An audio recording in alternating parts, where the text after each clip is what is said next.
What's up, everybody? This is the Ted and Papo, the Wrestling Exchange. My name is Ted. I'm joined with... Papo in the house. Yeah, buddy. So just a few things I want to clear up right off the bat. Last week, I had some technical difficulties, so our video cut off at the end of the pay-per-view. But this week, don't worry, we'll be picking up our Raw review of last week following the pay-per-view as well as this week. Before we get started, though, like, comment, subscribe, all that good stuff. Share if you like our videos, put it on your Facebook page, tell your friends, share, do all that fun stuff. Papo, are you ready to get in to the Raw? I am so ready for this Raw. There's so much happening the week before and this week. We're going to go ahead and give you a clusterfuck of everything. Yeah, man, double the pleasure, double the fun. So right off the bat, we got a Triple H and Stephanie promo trying to buy John Cena. And it's kind of interesting because we see that obviously Cena's not going to be bought. And I actually kind of think this was a kind of smart move. I really liked it, how Cena's like, well, you know, you can butter up to me all you like. He's going to end up facing, because he's going to go the hard way, of course, a few guys in a fatal four-way match at Battleground, including Randy Orton, Kane, and Roman Reigns with a mystery man spot. Any initial speculation as to who we think it should be or who we would like it to be? Well, there's a rumor right now going through the internet thinking that it may be Brock Lesnar. Oh, shit. Which is just a rumor so far. But as of now, that mystery spot is still a mystery spot, so there's no definite evidence on who that mystery spot's going to. Would it be wrong to hope and pray for the mystery spot to be Punk? Or is that just wishful thinking at this point? I'm sorry? There was a little glitch there. Oh, okay. No, I just thought it would be interesting. Do you think it would be wishful thinking, or do you think it would be a nice little bit of business if they brought in Punk as that mystery guy? That would be awesome. To see CM Punk come back as that mystery person, you told me that would get the highest, especially with him being gone for so long. I'd put my vote in for CM Punk, definitely. Yeah, that would be super fun. Brock Lesnar would be cool too. I don't think it's going to be Brock though, just because I get the feeling that everything he's going to do is one-on-one. I really do feel that Cena's going to come out with the win and the titles and then roll into next pay-per-view. So maybe Brock is going to be the guy at SummerSlam. I see rumors of that as well, but I'm not going to confirm or deny them because I'm not an inside guy. I don't have that information. Is there anything else that you wanted to about this opening segment before we roll on into the rest of Raw? Well, let's get rolling. Come on, Ted. All right, man. We got Seth Rollins versus RVD. Consistently, the one guy who can just get kick-ass matches out of RVD every time. Real quick, this is just a plug for NXT. If anybody's been watching, I want to say it was 2 weeks ago, there was an NXT episode on the network, which we'll get to in a minute because they have a new free trial going on. It's really good. Adrian Neville and Rob Van Dam is really worth watching. And even if you don't watch that, you can just watch it for Tyler Breeze. That's all I'm going to say about that. So moving on, Seth Rollins gets an awesome match out of RVD each time. RVD, I think, sells the curb stomp better than everybody else that we've had. They were both selling injuries from the night before. What do you think about this kind of running side story where normally we have the guy who's going to cash in and it's just he has no opposition? Now it's exactly built into where anytime Rollins is looking over his shoulder to cash in, Ambrose is going to be right there. I know I love it. What are your thoughts on this? Well, it comes with the territory, especially being champion and then him having that briefcase. I mean, he's going to take advantage anytime he can, especially with him being Triple H's golden boy and Triple H pushing him and actually shoving him down our throats. Anytime Cena is down, you're going to see Seth running with that briefcase. That's guaranteed now. I love it. And then every time we're gonna have Ambrose just try and hijack it. I think it's super fun. This could go on for a long time. Would you mind if their feud went on for 6 months plus? Would you be bothered by that at all? Not at all, man. Especially with Ambrose wanting to just rip his face off, quote unquote. It's hilarious to me. And Seth has always got to look over his shoulder. Yeah, and Ambrose really plays that, just out of his mind, psychotic, violent, just rampant babyface, doesn't give a fuck, and is just going to do whatever he wants to do. I love it. I think it's kind of like Brian Pillman, the loose cannon, but not quite. It's still very much its own thing. Quickly, though, there was one thing I wanted to bring up, because I know some other people have been talking about this. Obviously, there's been some tweaks to the post-Shield breakup as far as the former members' ring attire. Are you bothered by Ambrose being in a wife beater and jeans, and Luke Harper is also in a wife beater and jeans? Does this bother you at all? Because I know with some people out there, it's a thing. It doesn't bother me at all. It gives a little bit of realism to the drama. He's in his street clothes, and he's out to go ahead and kick Seth Rollins' butt. Big time. But for Harper to be in a wife beater and jeans, I mean, just his persona. And with that crazy look and that awesome beard, it fits him perfectly. So, I mean, it's like two sides of the apple, where they both wear the same attire, one being more realistic in their, how should I say, scripting, and the other one, it's his persona, period. Yeah. For me, though, I don't have a problem with you. I don't have a problem with it. But for me, the real reason why I don't have a problem with it, is because Harper, he's wearing a tank top and jeans, but he looks like he hasn't showered in like 50 days, right? And he's kind of this backwoods kind of, I don't know what Hillbilly! Hillbilly is a perfect word, thank you. But yeah, no, he's rocking, it's a totally, although it's the same outfit, I think because it's being treated differently on both guys, where Ambrose looks like a normal person in street clothes, and Harper just looks like he got off the set of a horror movie. I'm okay with it because although it's kind of the same, it's still different, it's still fresh. Hey, we joked about this last week, and I'm going to make it the joke as well. It's either we've got a little pro wrestling Nostradamus thing going on here, or somebody might be having their pulse on the internet, because we talked about a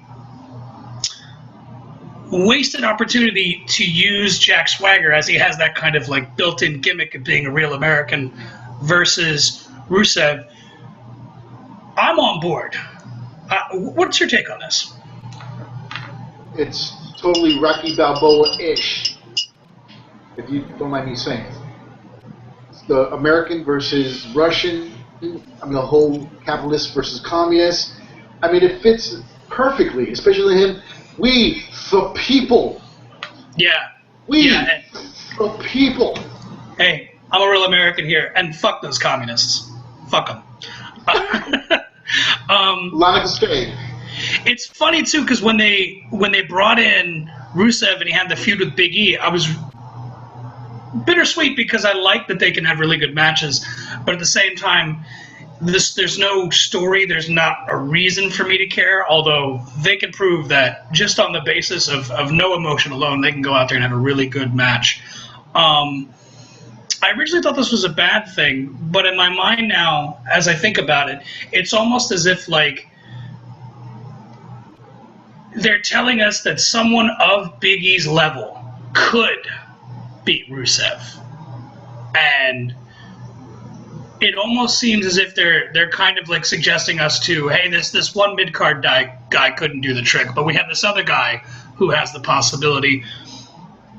Let's say we get this feud and it's just in all of its full-blown glory. Where does Rusev go from here after this? That's a good question. I mean, as of right now, he is writing out the communist storyline, and it's actually starting to die for real. In my opinion, this whole storyline is starting to die, even though he won that whole award thing. And no, he's getting no pop from the crowd. I mean, you can almost hear a cricket chirp when he comes out there.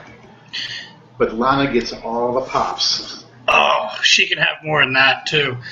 But you're absolutely right on that. And what's funny is too, thinking back, that whole angle where they gave him that medal, I thought it was really weird because I know I'm sitting at home on my couch watching it, waiting any minute for someone just to rush the ring and just beat the shit out of everybody, and then just like, hell no, you can't have your damn communist medal here.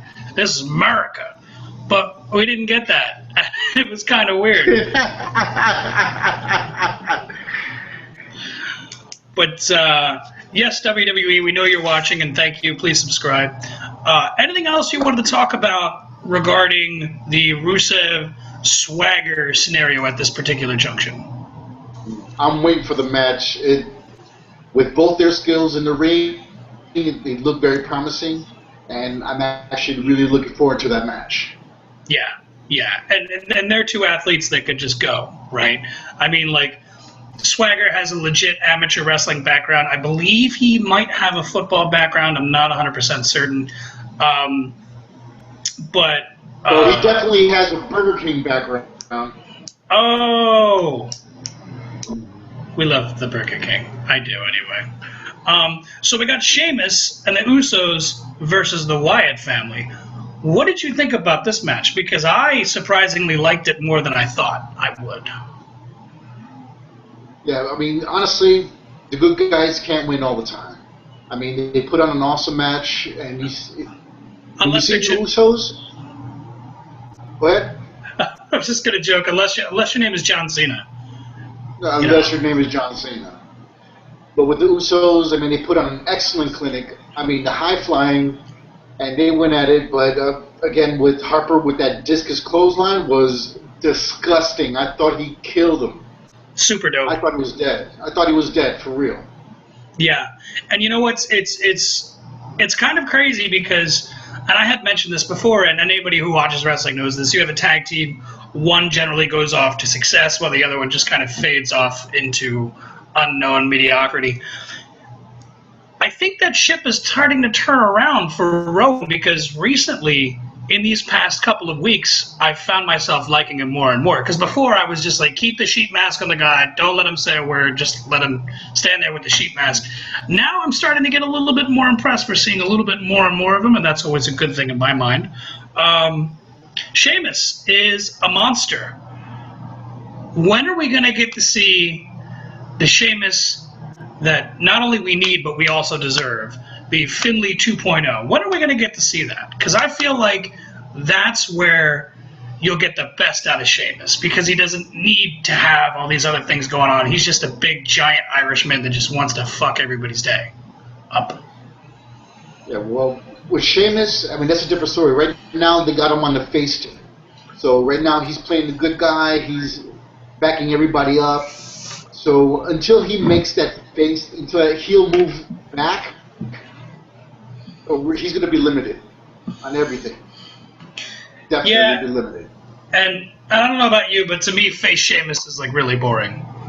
Like it's cool that he can still go out there and the crowd initially boos him, but then like he wins them over, because we can appreciate that Sheamus can just go out there and tear it up.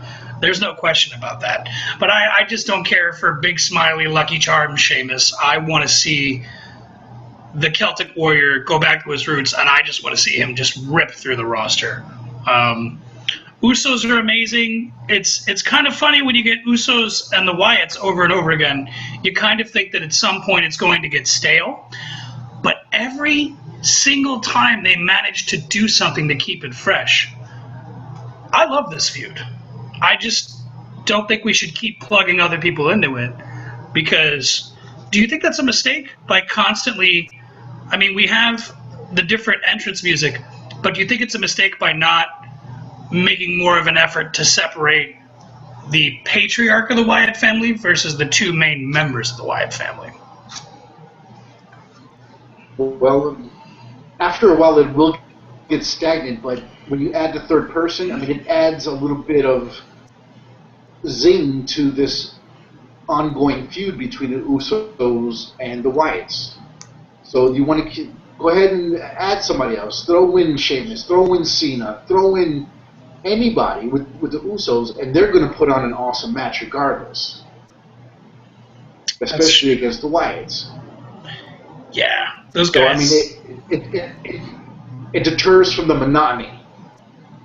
Yeah, because when we have so much kind of like rehashed over and over again, it's nice to keep things fresh. But yeah, no, I liked it. Again, I'm consistently more and more surprised with what Harper has to offer. Let me ask you a question. When in doubt, and when I'm in doubt, and when I'm not feeling good, I just believe. Are you a believer, my friend? I am still not a believer. I'm a Bo hater right now, for real. Oh! I'll go into more detail when we talk about the next episode of Raw. But as of right now, what was it? 60 seconds they were talking about? 60 seconds of silence for Daniel Bryan. Please, come on, man. But you know what, too? That was totally awesome because the whole time, JBL's putting it over. Like, anytime Cole or King says anything, he would be like, shh, guys, come on. We need to respect Bo Dallas. It was great. I love it. He's consistently amazing. He's really, really entertaining. I just think he's great. And you know what? Can we say that I'm a Bo-lever like this, and you're a Bo-lever? No. All right. No. All right. We'll come back to that because I think eventually that's going to happen. Nikki Bella versus Cameron and Naomi in a 2-on-1 tag match. We got Cameron winning. Funkadactyls, a little bit of infighting post-match. We had kind of a split going on. What was your take on this? Are you interested? Does this story entertain you? Well, I mean, they came up together as the Funkadactyls, and now, I mean, the split is inevitable. The split is inevitable, and we will definitely talk about that come the next episode of Raw. But, again, I mean, Nikki Bella, I mean, just got her butt kicked. I mean, and that was all spite for her sister smacking the crap out of Stephanie McMahon, which I tend to rewind and play and rewind and play and rewind and play and rewind and play. It was just so choice. It's like the JFK assassination. You just can't help but watch it. Just over and over and over again. Yeah, I think it's great. I love that they're kind of doing this whole parallel storyline, but in my mind, there has to be like a match with Stephanie in it, because otherwise, where's the payoff? Like, where do we go with that? But we'll get to that in a minute, because that's going to come up again in this week's Raw. But so we're still on last week's. We have a vacant Intercontinental Championship. We've got some bad news. What do you think about this? What do you think about having another, not a tournament, but another battle royal to determine a champion? Do we like this? Do we not like this? What do we think about it? Well, I always love a battle royal no matter what. When they get them all into the ring, all the chaos is just choice. But for the bad news, I feel bad that Barrett does no longer have the belt anymore. He has to go and take care of himself. Hurry up, come back to the ring, because I want to hear some more bad news from you. Comment also. But the Battle Royal is alright. I mean, I would prefer a tournament, but I mean, the tournament would actually get a better pull. And just but a Battle Royal is good also. Last man standing, over the top rope, it's great. Yeah, I like Battle Royals too. It also kind of depends on who you have in there, right? Because Battle Royals have this potential to be either really, really good or like really, really bad. So it really kind of depends on who you got going on there, what it's for, and if they're able to kind of physically show how important that they feel it is to them in the ring. We got Cesaro with Paul Heyman versus Kofi Kingston. What do you think about Cesaro getting his heat going for the big swing, gets the people going nuts, and then decides like, fuck it, we're not doing it. He's getting his heat, right? No, he's definitely getting a pop from the audience, and even a pop from me. I was like, what the hell, man? Where's the swing? I was so ready for it because it's definitely entertaining. I tell you that right now. Your thoughts? But isn't it like too entertaining for him to do right now? I mean, like, this kind of goes back to old school wrestling philosophy where it's something that's so cool, and anybody who is that good at being a heel eventually just becomes beloved because we as wrestling fans can really appreciate when someone's bringing it every time. Just like the Shield, they were meant to be heels, but they just killed it every time they were out there. We can appreciate that. So if someone who's that good at being a heel generally doesn't stay a heel, yeah, I don't know. I think it's one of those things that because he's supposed to be a heel, he shouldn't be doing the big swing because it's so cool. But I don't know. I like that he was getting his heat and kind of disappointed the crowd. I actually like that in my weird way. And then Cesaro beat up Kofi like he owed him money. That was a hell of a beating. I was surprised that Kofi even came out the victor in that match. I was surprised. Yeah, you didn't see that coming. I was like, okay, they're going to feed Kofi to Cesaro. Kofi's one of those guys that doesn't have to win a lot, but does have to have, like, for every 10 matches he's in, we've got to see him win at least one, right? Just to kind of, like, keep up that hope. Oh, you know what? There's something else I wanted to talk about. Before we get into this next bit, is there anything else you wanted to add to the Cesaro versus Kofi Kingston match? No, I'm good. Let's keep rolling. We had this weird thing, and I'm not sure how to feel about it. Santino Marella and Adam Rose for a Twisted Tea endorsement. For those of you who don't know, Twisted Tea is an adult beverage. I specify that because there's alcohol in it. Does this not feel weird to you? Because you're a father, and you probably watch some of this with your son. Is it weird? Like, unlike sports where they have alcohol ads, you never really see that on pro wrestling. So does this make you uncomfortable, as I did, being that Santino's kind of almost like a character that's geared towards kids? Yeah, I understand what you're saying, but it didn't really bother me. I mean, that falls on the parent. I mean, where there's advertising, and that falls upon the parenting. I mean, that's a whole different discussion. Honestly, it didn't bother me because I know my son doesn't like beer or tea, so it doesn't really matter to me. So, but that goes into parroting and making sure that what they purchase is for the kids and for the adults are for the adults. I mean, it didn't actually. The commercial's a commercial, regardless if it's a spot or not. Yeah, I mean, I'm generally inclined to go along with that. I don't know. Just for me, it felt weird. Maybe it's because I've never seen alcohol product placement on wrestling. I mean, you could say Stone Cold, but that really doesn't count, right? Because that was just his thing. He would arrive, drink beer, raise hell, stun someone, give the bird, and then leave. But it was never like, hey guys, why don't you buy some Coors Light? It was never kind of like encouraging, and there was no like, hey, this is an, I don't know. I'm reading too much into it. What do we think is Damian Sandow second or third in the running for most entertainment guy on the show each week, or entertaining rather? Honestly, to me, it's getting kind of stale. I mean, he comes out with the different personas. Like for this Raw here, he came out just as Vincent Kennedy McMandow. That was the best. Okay. He had the walk and everything, and I will admit he had the walk perfect. The stick in the ass walk that Vincent McMahon has is hilarious. Yeah, he killed it. The only impression of Vince that I like better than this one, and this is just because it was a two-man deal where Hunter and Sean came out and they were Vince and Shane O'Mac, and it was just like a 10-minute segment. It was just incredible. But Yeah, I think Damien Sandow's awesome at this. I was worried before that they were kind of, I don't know, just soiling him, but now I think this is just fantastic. Yeah, and I have more thoughts on that eventually, so I'll get to that and the this one after this one. Great Khali wins with a brain chop. Are you okay with this? I see it happening. I saw it happen, and I laughed my ass off.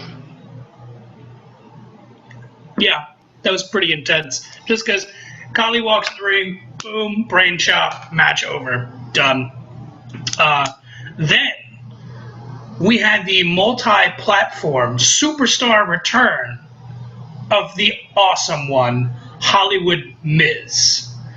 Before we get into the next part of that, what do we think of this new Hollywood Miz? That he wanted to stay away, right? Because Hollywood was calling him, they were begging him to take him, but he just couldn't because he knew he didn't have the respect of the fans here, and until he gets that, he's never going to leave. He's almost like the reverse Hollywood Rock.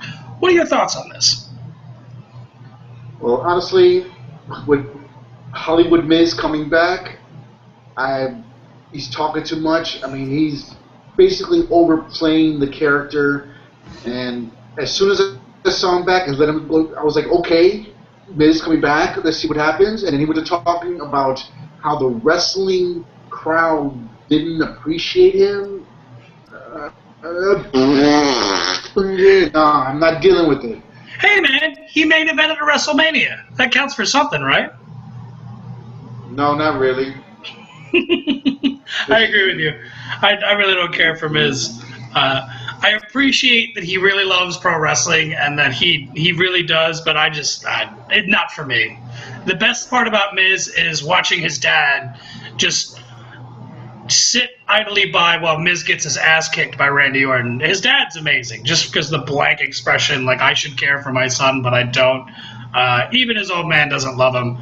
Then... hey, go back and watch that match he had like 4 or 5 months ago with Randy Orton, and I think it was Randy Orton, just beat the piss out of him after the match, and Miz's mom and dad were right there, and his mom's like, "Oh no, my little Miz," and his dad's just like standing there, like almost as if he's completely stoned, like he doesn't know how to maintain what he feels. It was terrific. It was. I think for a short time, Miz's dad was a meme on the internet. It was just wonderful. But then we had something else happen. Break the wall down! The Ayatollah of Rock and Rolla has returned. Are you as excited for this as I am? Oh, definitely. I am so happy he's back. I mean, Jericho, other than The Rock, has the best mic skills in WWE, hands down. Scott, this one goes out to you. Y2J, Papa. Y2J is back. And he's back to save us. I think it's great. I love Chris Jericho, all incarnations of Chris Jericho. Whether it's Lionheart Chris Jericho, whether it's the Y2, whether it's the Ayatollah of Rock and Rolla, it's the Y2J, it's the Raw is Jericho, the highlight reel, everything about Jericho. In my mind, he's one of those guys that if he's not put into the Hall of Fame, that's going to be a damn shame, because he's incredible at everything he does. He's the best in the world at what he does. Is he not? For real. I mean, I can go back and we can do a whole show on Jericho alone, on all his accomplishments, the wrestling federations that he was in, his championships, his feuds. I mean, he himself is his own show. He's the whole effing show, besides RVD. Hey, there's a reason why they say Raw is Jericho, right? I mean, he's amazing. Raw is Jericho. And I don't think that Jericho is perfect, but there's very little that I've ever seen in my time watching with Chris Jericho that I didn't like, right? He was just fantastic, especially his last heel run where he was Jericho in a suit and he was just a dick and he spoke low and very, very slow. He used big words. He talked down to the crowd and didn't even get a T-shirt. Did you know that they were asking him for T-shirt ideas and they were like, Chris, what do you want to do for a T-shirt? And he's like, no, I'm a heel. I shouldn't get a T-shirt. That dude is committed to what he does, and sir, Mr. Jericho, sir, I applaud you for it. We both applaud you. So now that we know that Jericho has returned, and the WWE will never, ever be the same again, do you like what they're doing with Jericho and the Wyatts here? What's your take on that? I'm definitely ready for this feud. I mean, it's fresh, especially with Jericho coming back into the feud. I am so ready to see who's saving it up. And let me go ahead and we'll touch more on this feud when we go to the next Raw episode. But to watch Jericho get beat down on his first day back, I mean, I was a bit moved, a bit pissed, a lot angry. But still, I mean, Jericho is who he is, and he came in as a nasty face.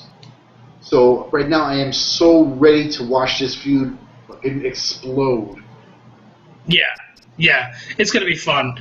I don't think we have to talk about Jericho anymore for now. We'll get back to that when we get to the following Raw. So again, for people watching, we're covering the Raw immediately following the pay-per-view. This is not this past week's Raw, so we're just rolling through. We'll get to this past week's Raw in a minute. Fandango versus Dolph Ziggler. What do we think about this nice little love triangle, more like a rectangular type deal? What do we think about this? Do we like it? Do we hate it? I mean, they had to do something with Fandango anyway, so... No. You said his name wrong. It's Fandango. I had to. Sorry. Yeah, that was borderline gay. So the whole feud with the chicks, I'm digging. With Summer Rain interfering with the match, kissing Ziggler, I thought was hilarious because his face dropped, dude, and that had me laughing.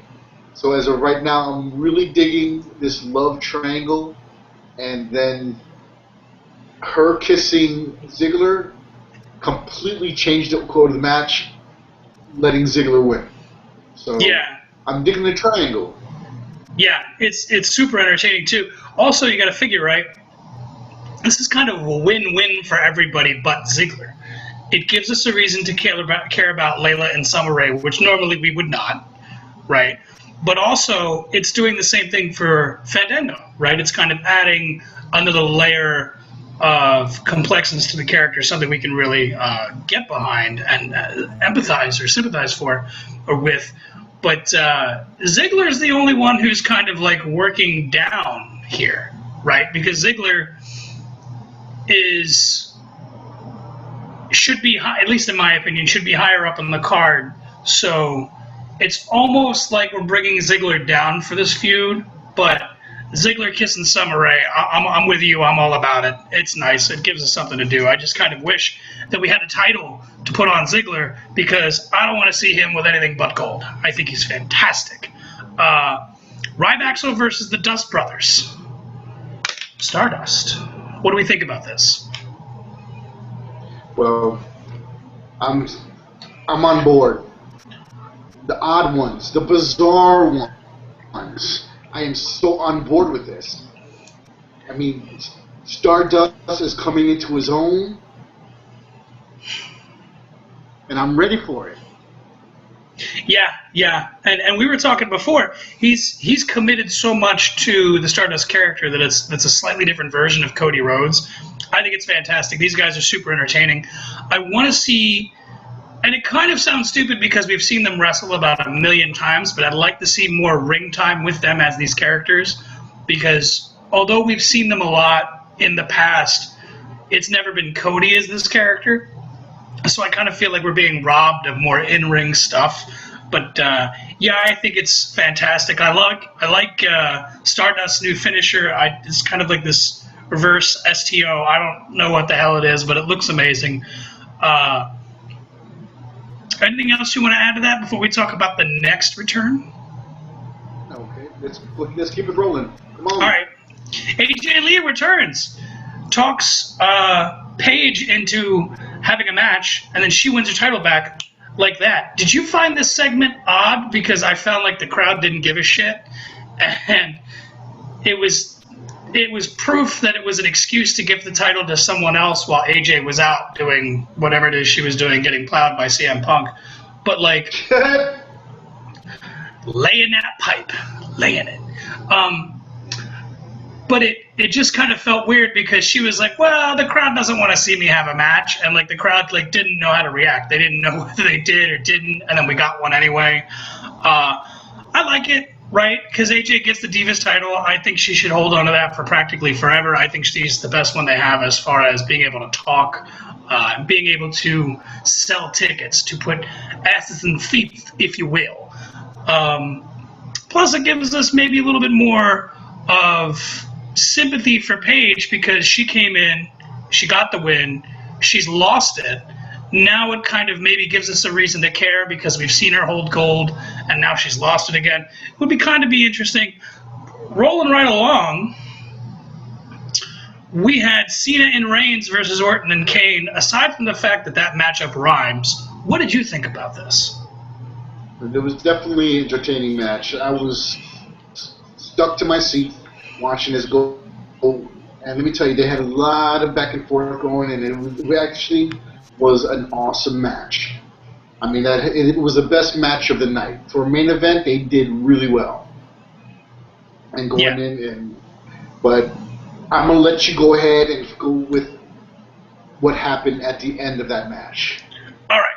So Kane loses by disqualification. We got Seth Rollins running in. He's going to cash in on unconscious John Cena. Ambrose arrives, attacks Rollins, chases Rollins out of the arena, which was just fantastic.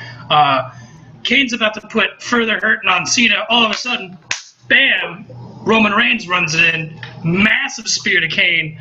I had one problem with this.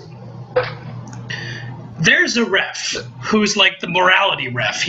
I don't know what his deal is, but he did this a couple months ago when Wyatt and Cena were feuding, where Cena was going to hit Wyatt with a chair, and he was like, "John, don't do it. It's not like you." And I'm like, who's this weird morality referee? Like, get the hell out of here, guy. This is pro wrestling, or excuse me, sports entertainment. But then we got this same friggin' ref who Triple H is like, "Hey, man, ring the bell. He's going to cash in." He's like, "No, he's hurt. Hunter, it's wrong." Fire this goddamn referee.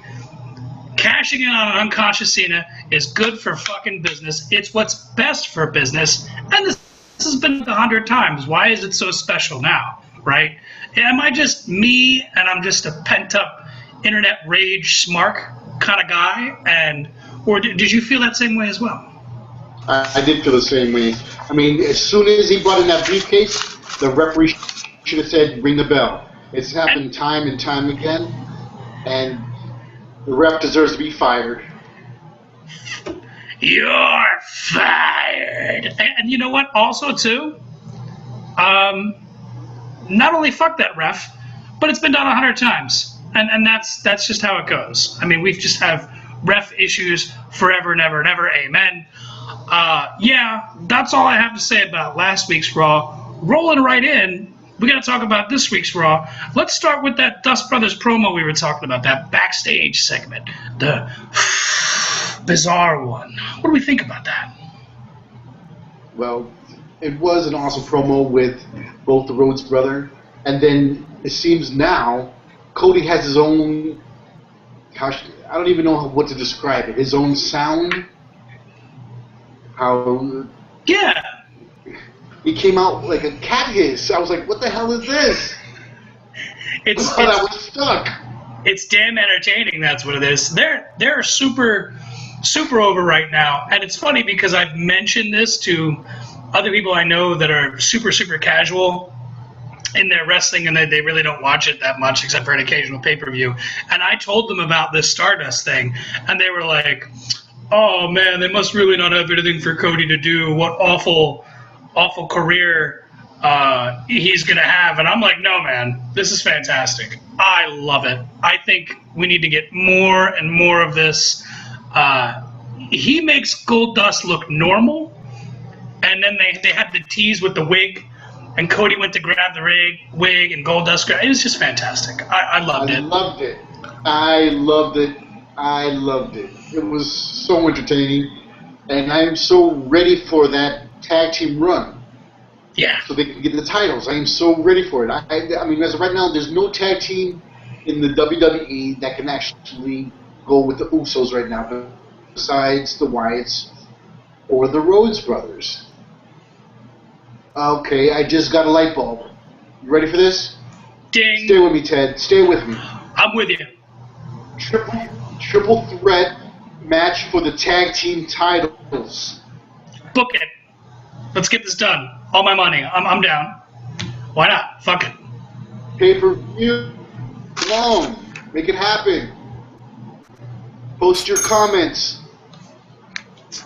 It's money right there. Yeah, totally. Comment down below. Let us know what you want to see. And by the way, anything you want us to talk about, anything you want us to bring up, top lists, anything like that, anything that you're curious and you want to hear our opinion or take on, let us know in the comments down below. We'll be sure to get to that this coming week. So without further ado, we're just going to move right on into Raw. Show starts out with a Roman Reigns promo.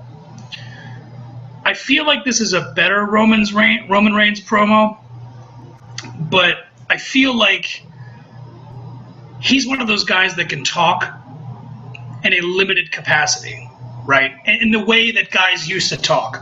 Like, you had guys that would cut long promos, and then you had guys that were just like, Sunday the 24th, I'm going to kick your ass, be there, believe in Roman Reigns.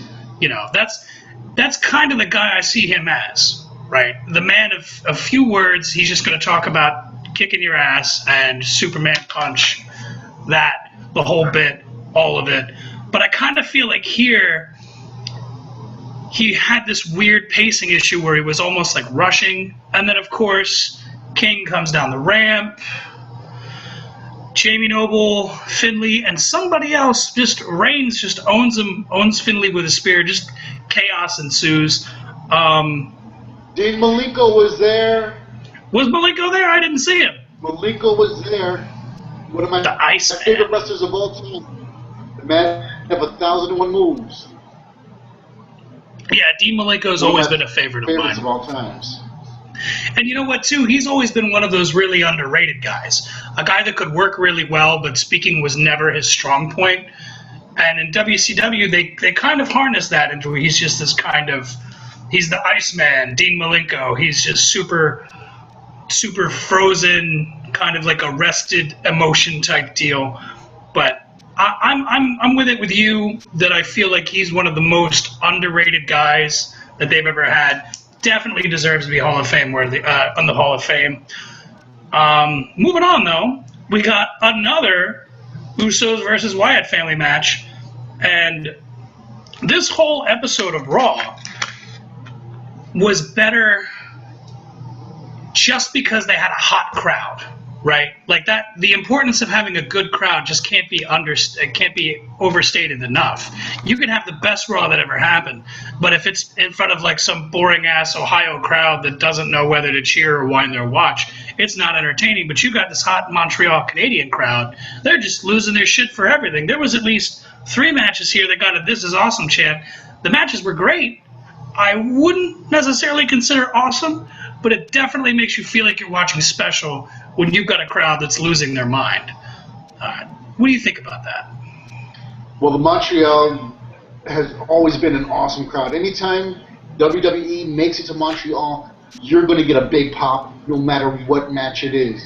I mean, they're just some hardcore wrestling fans, or to clarify that, hardcore sports entertainment fans. And fuck that sports entertainment nonsense. It's pro wrestling. Seriously. And Montreal loved it, and that was like everything got a pop. Yeah. Plus, you can't go to if you're Vince McMahon, you can't go to Montreal without having Brett at this point. I mean, just fantastic. And we'll get to Brett in a minute. But fantastic match with the Wyatts versus the Usos. Again, we had spoke about this a couple weeks ago, right? The Killer Bees, how they had the mask changing gimmick, and the Bellas kind of had that gimmick before the one got the boob job. Now we can obviously tell which one's which. They had this weird deal where the Usos were kind of upset at the end of the match because they were saying, oh, the legal man wasn't in the ring. I have a problem with this. You want to know why I have a problem with this? Go ahead. This really chaps my ass. If you're going to have a gimmick where you're both friggin' twins, you wear the same goddamn outfit, you have almost exactly the same or just similar tattoos, both have the same damn haircut, the only way I can tell them apart is the one has face paint on this side, the other has face paint on this side, but at the end of the match, there's no face paint, and I'm not trying to do the John Cena, you can't see me. I have my own patented you can't hear me. But, yeah. Am I just a psychotic wrestling fan and this really shouldn't bother me? Or is it something that should bother us? Well, technically, if you think about it, if the Uso brother was the legal man in, then he didn't get pinned, so that doesn't give right to the Wyatts to win that match. But on the other hand, we got a blind-ass referee who doesn't know his asshole from a doorknob, and he's going to count 1, 2, 3 on whoever's in the damn ring. So why would they even be able to complain about it? Like, I don't know. They won, which leads them to the #1 contenders for the tag team titles. It does, but I just feel like the Usos really have no room to complain because they created this problem themselves. So maybe in storyline we're going to see them. One of them changed their gear up a little bit, maybe just different colored knee pads to help us easily tell them apart, and that can be rectified in storyline. Otherwise, I just think that would have been a waste. We got a free trial of the WWE Network. They're plugging it. I'm fucking plugging it right here. I just got one of our peoples to check it out. Waiting to hear back on what they think about it. I think it's awesome. If you've got $10 a month to spare and you love wrestling, get the damn network. What are your thoughts? All my friends that are wrestling friends are already on the network, so I'll go ahead and plug in. You don't have to put in a credit card. Just go ahead and download the app. Go ahead and check it out on PlayStation 3. Xbox One, PlayStation 4, whatever you've got.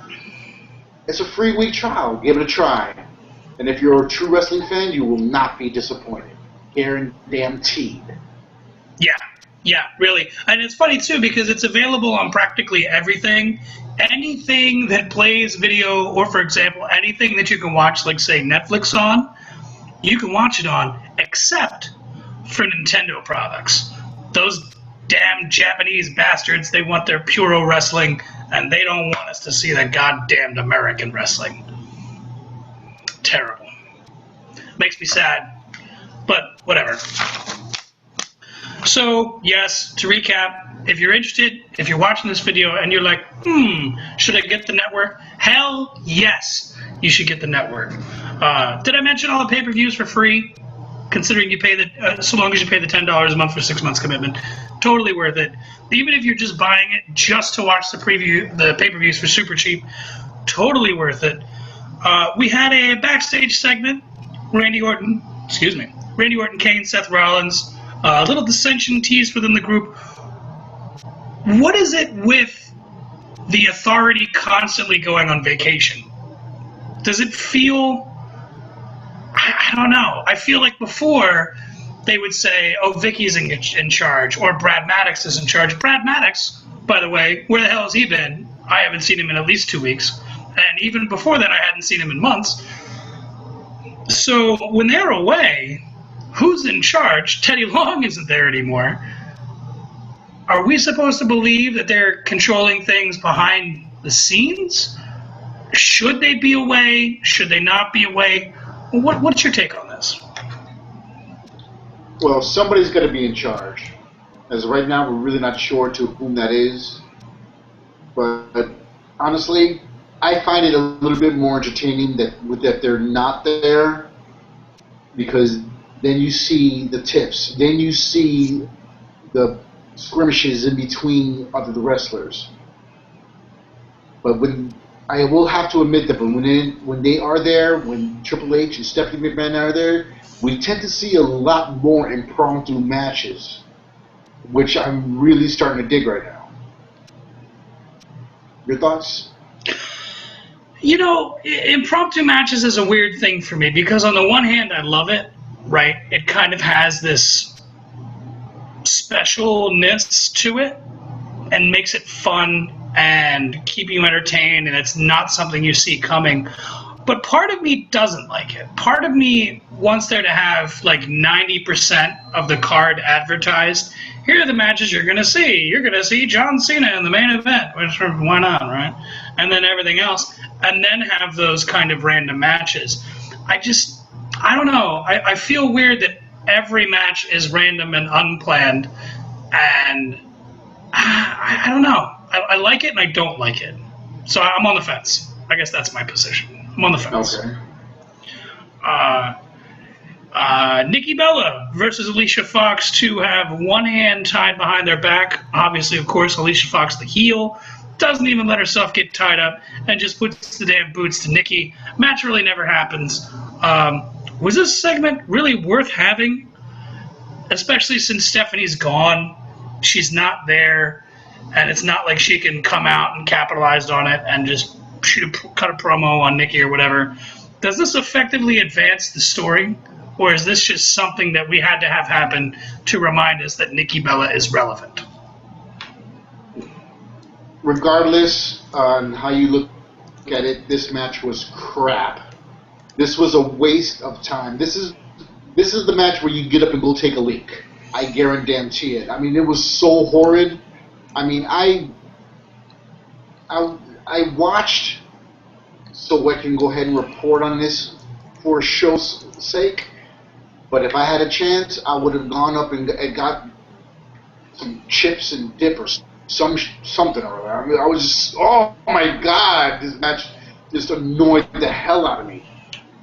Yeah. Yeah. Terrible. Yeah, I didn't enjoy it. Rusev and Lana versus Rob Van Dam. Rusev, surprise, spoiler, wins with the camel clutch. I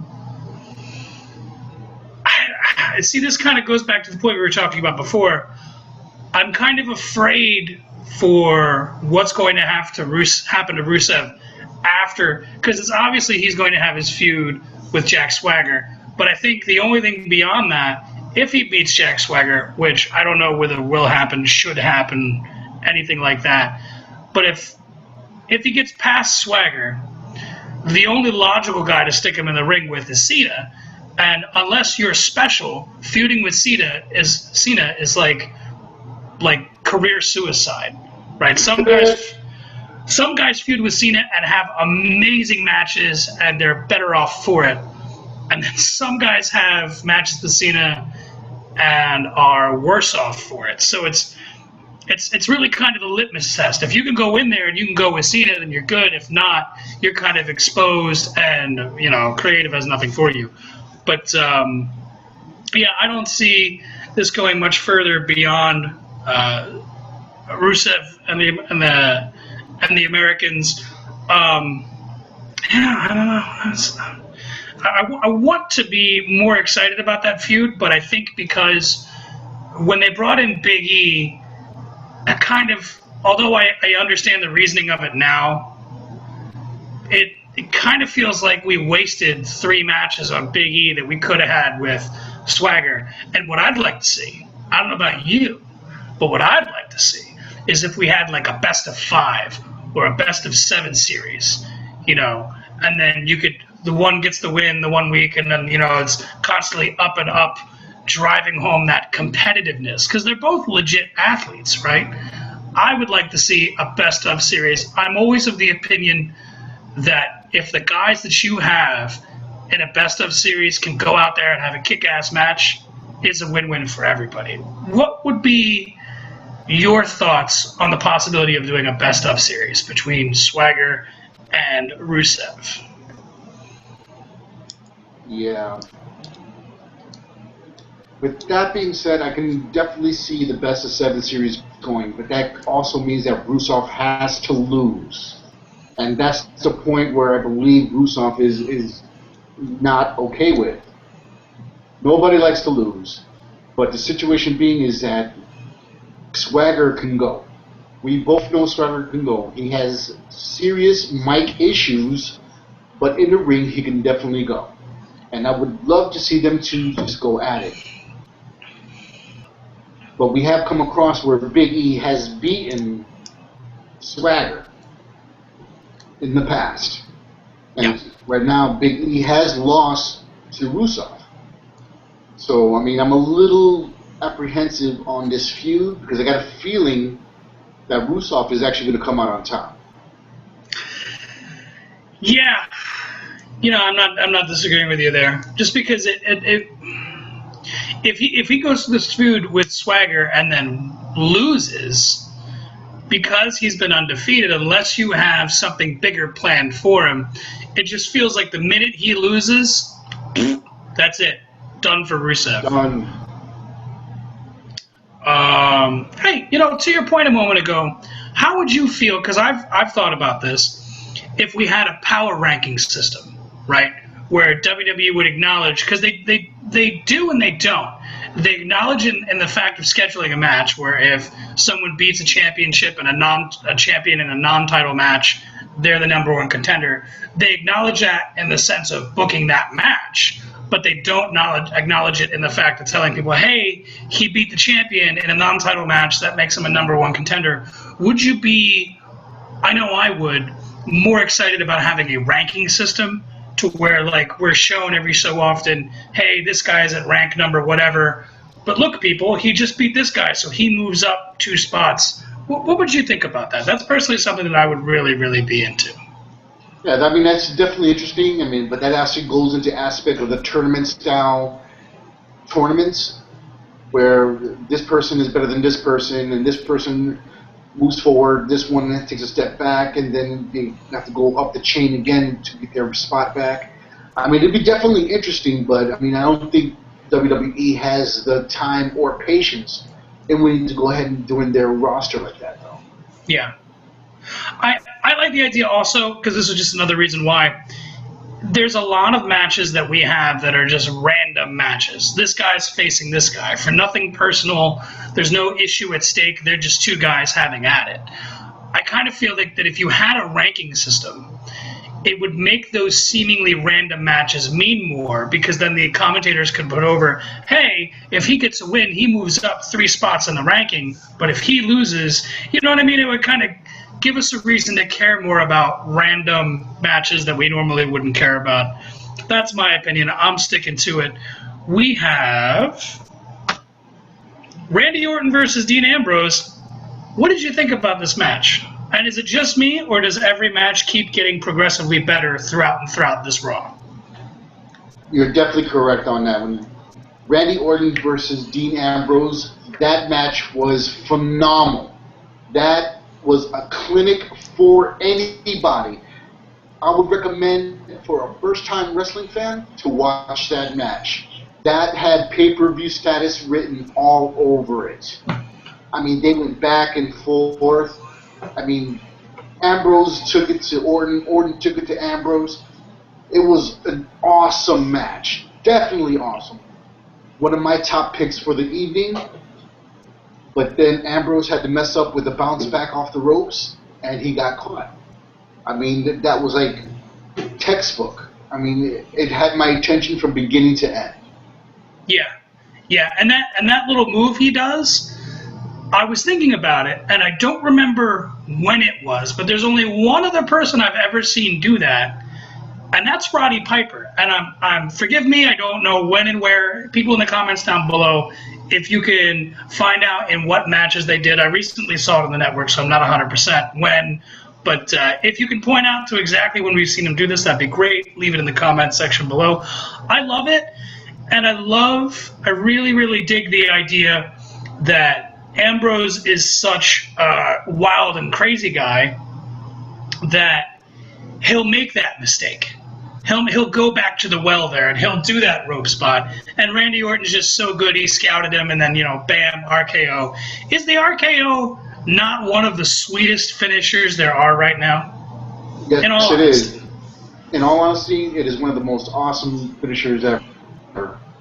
I mean, it's the Diamond Cutter, 3D. I mean, it goes back for real.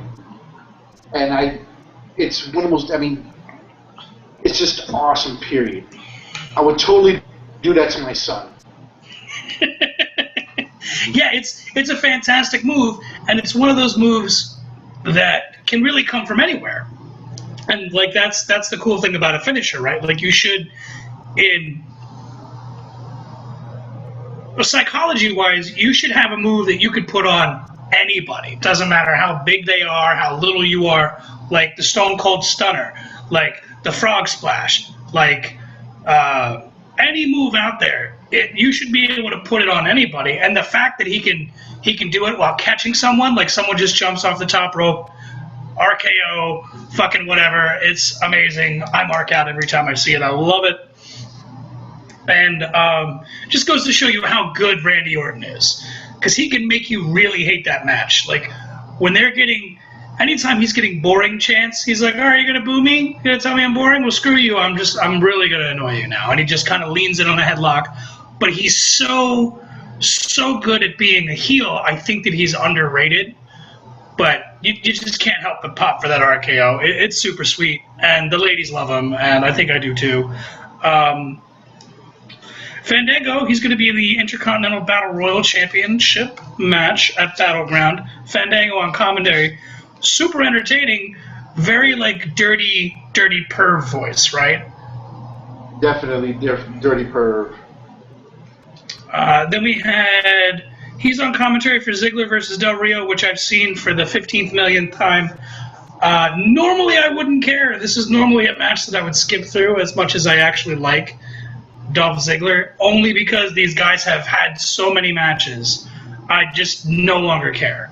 Even though they're good matches, I just don't care anymore. I've spent the last 2 years watching Dolph Ziggler wrestle Alberto Del Rio twice a week, and I'm totally sick of it.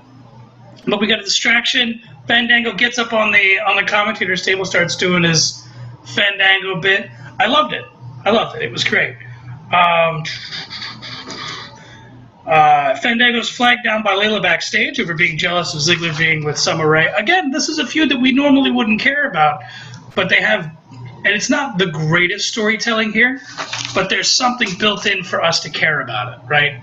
We're supposed to, I think this is all leading towards a Summer Rae face turn. Again, I just think everybody benefits in this feud with the exception of Dolph Ziggler.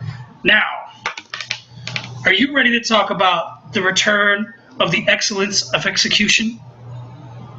The best there is, the best there was, the best there ever will be. Are we disappointed? Man. Yes, the pink and black attack. Are we disappointed that he's not wearing his leather jacket? Because I'm not going to lie, that kind of pissed me off a little bit. Well, you also got to take into consideration the health issues that he has. He's not, it would have been cool for him to come out with a leather jacket, but let me tell you, he had a stroke on a motorcycle and barely survived that. Dude, if he wants to come out in a leotard, I don't care, as long as he's well. Yeah, I agree with you there. I'm just a spoiled fan. I want to see the jacket. I want to see this. I want to see him take the sunglasses off, give it to some little kid in the front row. I'm just a big Bret Hart mark. I want to see it all. And it just makes me sad that we're not going to see another Bret Hart match. Understandably, health conditions the way they are. I just feel like it's a shame for that to happen to him, where he goes to WCW after the Montreal Screwjob, which is topical because we're in Montreal, and then he goes to WCW and is hardly used at all. And in fact, they wait like 2 months before they do anything with him. And then he's able to come back to WWE, but it's never the same because he came back post.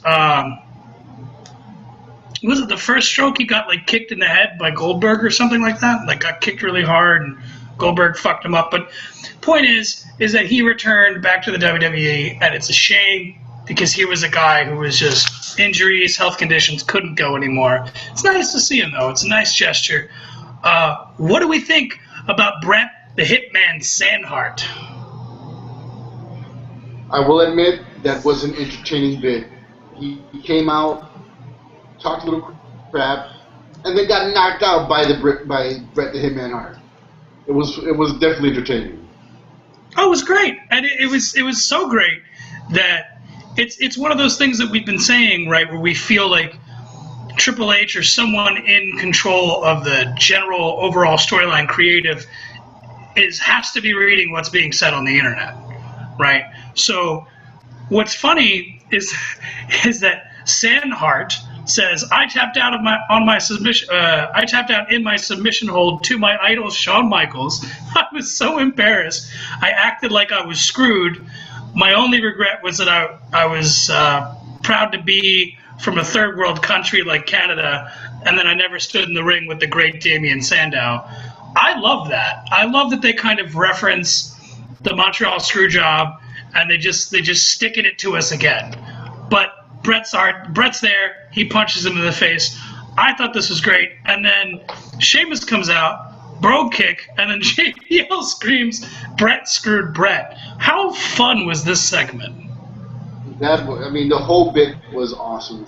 I mean, you got a real pop from the crowd, and I enjoyed it fully. Yeah. It was really entertaining. Then we had a Miz backstage interview with Renee Young, to where Miz reads a fan letter by little Johnny Russo. I thought this was great, right? Because he's just acting as if this kid wrote him a legitimate letter and how he is this real star and everything, and almost kind of doing the Bo Dallas where he thinks he's a face and is just going to insist on it, whether his actions or not show that, which we'll get to my boy Bo in a minute. Then we had Y2J versus Hollywood Miz. Miz tipped out from the walls of Jericho. Bray Wyatt cutting a promo on Y2J. What do we think about all this? Okay, well, let me start off saying with the Wyatt's promo, he went to going, and I was like totally into it. I'm like, oh shit, he's getting into Y2J's head. Jericho don't know what to do. And all of a sudden, he grabs the mic and goes, "Would you just shut the hell up?" And let me tell you, when he said that, I went to laughing my ass off. I was rolling so hard. I'm a classic Jericho. Go ahead, do your thing. So I'm waiting for this feud. I am seriously waiting for this feud. Yeah, and if anybody needs to be reminded of how good Jericho is on the mic, go back to his initial debut in WWE, where the Y2J with the clock running down. He's the guy that interrupts The Rock in the main segment of the show for like 10 minutes. It's super entertaining, and I can't talk about how much I love Chris Jericho. I think it's amazing. I love this new Hollywood Miz. It kind of almost feels like Miz is the reason to make this feud happen, where like Jericho has to come back and have a match with someone to get jumped by the Wyatts. So it kind of seems like similar to the Fandango Ziggler feud right now, is that everybody is winning except for Miz. Miz is the only guy who's not doing too well. Yeah, I think it's great. Anytime we get to see Chris Jericho on TV, it's a win for me. I got to have my fix of Jericho Hall. You ready to move on into the next match? Closing on the last couple before the show ends.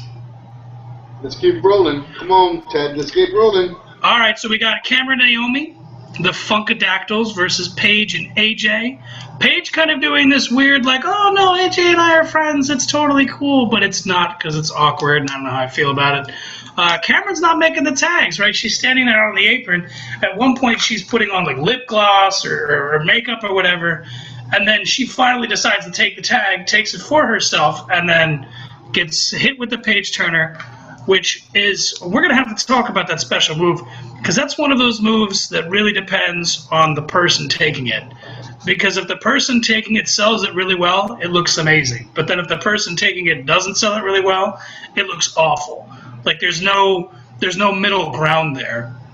So that's a nice little bit of story where Cameron wants the glory for herself. Then when she gets it, she's not worthy of it. She loses. And then we got a cat fight between the Funkadactyls. Are you ready for this split? I am so ready for it. We've been waiting for weeks. You have seen it. I have seen it.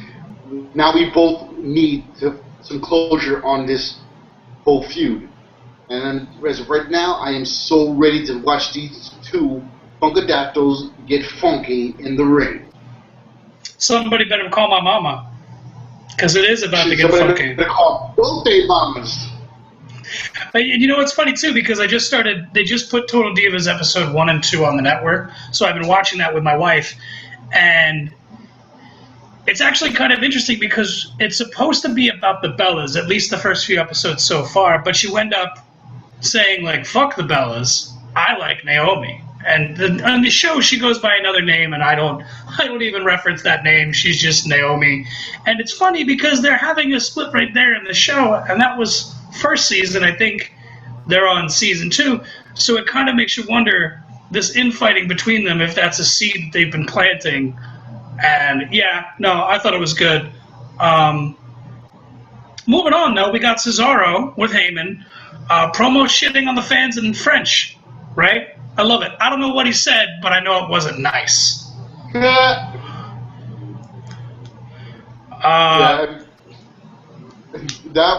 was an interesting bit right there, especially with him when he gets coffee again for the 700-800th time. So I'm actually getting tired of that feud right now. And Coffee he won that with a roll up. Yeah. And again, it's one of those moves that should be used by someone who has no business winning that match, because then it really works. Did you like it? Yeah, well, the whole bit was entertaining, especially with the Montreal crowd, French-Canadian, him cursing him out in some sort of French. I don't know what the hell he said, but yeah, the whole bit was entertaining. The match kind of was a little bit bland, but then again, I'm so tired of them two going at it. Kind of like the Del Rio and Ziggler issue. I'm just tired of watching these two go at it. Yeah. Then we got Big E to the rescue. More importantly, though, we have to talk about the man, not the most electrifying man in sports entertainment, but the most inspiring man in sports entertainment. The Demon Kane? No! God damn it! No! My boy, Bo Dallas, hashtag just Bolieve, has a match with El Torito. How awesome was this match? Where he's just beating up on a little midget, tiny person, whatever. If I'm using the improper nomenclature, a wee person in a bull costume, and just beats the shit out of him. Was not that awesome? You know, it started off pretty good. He got down on his knees and told him to come on. El Torito went ahead and did a little thing, but then it was like totally like he overpowered him big time. And it started to drag for me. Yeah, and I like that he was able to show that mean streak, that they were really able to show that here very, very well. Right, like he's like, oh, hey, little guy, it's okay, and then he, like you said, he gets down on his hands and on his knees. Torito just messes this whole shit up. Then he's like, you know what, the hell with this 90-pound midget, and just picks him up and slams him. I mean, I loved it. I mean, I don't love it in the sense of persecution of little peoples, but I love it in the sense of that's real heat.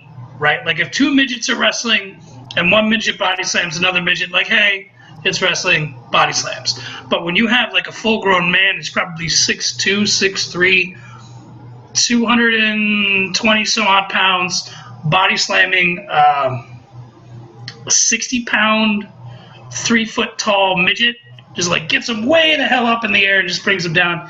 It's a super heel thing to do, and it kind of reminds us that we're not supposed to cheer Bo, right? And I just think that was really cool. Anything else you wanted to talk about before we notice that the streak lives? I think he's not 13 in Bo. Anything else you wanted to add? Bo, leave. Bo, leave. Bo, leave. Listen, although we might not mean the same thing, we're still saying the same thing. And we just got Bo leave. That's all I got to say there. Bo leave. So John Cena versus Seth Rollins. Is it just me, or does Seth Rollins have the capacity to have just a kick-ass match with anybody? Like, he could probably get a 5-star match out of Great Khali. Is he just that good? He's definitely working it. I mean, Seth Rollins, with the Shield, he didn't have my attention. He was just one of the jabronis that were on there that helped the Shield move forward. But now in the singles competition, he's definitely got my attention, and Rollins can go. Surprising with John Cena, he took it to Cena pretty well. I definitely enjoyed this match. It was definitely main event material. Yeah, it was really fun. And again, this is one of those end of the night schmozzy finishes. Kane comes down the ramp. Orton jumps Cena from behind. They didn't ring the bell right away, which kind of weirded me out because I'm thinking like, okay, well, technically that the second bell hasn't been rung yet. The match is still going on, right, in my mind. Then Reigns arrives. Seth tries to cash in. Ambrose jumps Rollins. All hell breaks loose. It's super entertaining. We could see 6 more weeks of this and I'd totally be okay. Like we said before, really, really dig the dynamic of how normally the guy has the title is the guy looking over his shoulder. So we got that, and then we got the guy who's going to cash in, who's also looking over his shoulder as well. Very, very cool. Very multi-layered storytelling. Over and all, I think these past 2 weeks was pretty cool. Is there anything that you wanted to cover? Any shout-outs, anything like that? Roman Reigns for champion. Roman Reigns for champion. I am definitely looking forward to this 4-way title match at the pay-per-view. Cena doesn't have to lose. I love that element. So, yes, it just gives it that je ne sais quoi for your Montreal watchers. You know what's funny? Something that just occurred to me. Sandow has been coming out. Last week he was Vince McMahon. This week he was Bret the Hitman Sandow. What would you feel about the next time Raw is in Chicago, CM Punk music hits, and we have CM Sandow. Punk, CM Sandow, or CM Punk Dow? I don't know. What would you feel about that? Would that be as good for you as it would be for me? That would be awesome. That would definitely be entertaining. CM Punk Dow. Oh, it would be great. And then they could do a bit where he comes out, just shits on CM Punk for like 5-10 minutes. Once the crowd realizes, like, oh, okay, well, no one's going to come out. Then the fucking lights come out.